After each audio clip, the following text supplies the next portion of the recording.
Hello, this is my poster presentation for my final year research project 1. So my name is Eden Run and Dr. Ilaman is my supervisor. My topic for today for this research plan is to study and analyze challenges in wind energy implementation in Malaysia.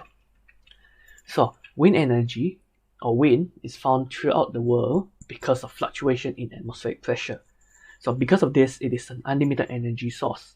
And when it flows, the kinetic energy may be captured by wind turbines, which may generate electricity. So because wind are formed all over the world, people have begun building wind farms, which are groups of wind turbines, to harvest this wind energy. So Malaysia is the same. We experience wind all the time. However, the problem lies in us not understanding enough of the challenges to not dive into wind energy harvesting. So because of this, my plan is to understand these challenges, propose solution, so that Malaysia may begin wind energy development. To help me in this, I have listed some research questions.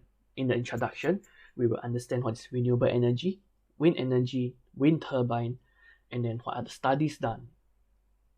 In the research content, we will understand how feasible is wind energy, what are the challenges, and how can we modify to implement. Once implemented, what are the impacts and are they sustainable? So to help us make it sustainable, we may consider how can we maintain this implementation, how can we make it easier to maintain, and then in the future, what would wind energy harvesting be like in Malaysia? So the scope of the research, investigate the feasibility and challenges of wind energy harvesting in Malaysia. To help me, I will be using SolidWorks for 3D modeling, model the wind turbine, ANSYS Fluent, a computational fluid dynamics program to understand wind flow across the turbine, and Simulink to simulate power output based on the wind speed. So in literature review, there have been studies done from 1990s to 2016. From all this research, it is deemed that Mersing Johor and Kuala Terengganu in Terengganu are the best place for wind energy harvesting. Hence, these places will be considered the best in terms of wind energy. Now, wind turbines are known to generate noise pollution, low frequency sounds. They cause danger to avian and marine animals because usually offshore will damage marine animals. Then when we want to build wind turbines, we need to clear the land, which may lead to deforestation, though we may convert the land to agricultural land. Then we may face people who complain about the landscape disruption.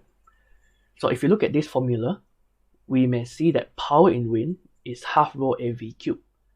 Wind speed, because of the cube there, is very, very, very important.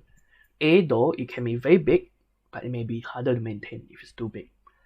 Now, wind energy, there's a thing called Batts limit, where if you have wind entering the wind turbine, goes in power loss here, in the nasal power generation box, there's a power loss, and to the national grid, there's a power loss.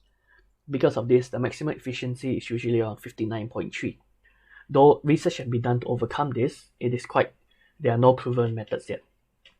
So to begin rotating wind turbines, there's a thing called cut-in speed, which is a certain speed where you need to reach to begin rotating to generate power. If it rotates too fast because of high wind, this is the cut-out speed, where the wind turbine will begin experiencing damage. This is where we need brakes to stop this damage. So generally, Malaysia has very low wind speed.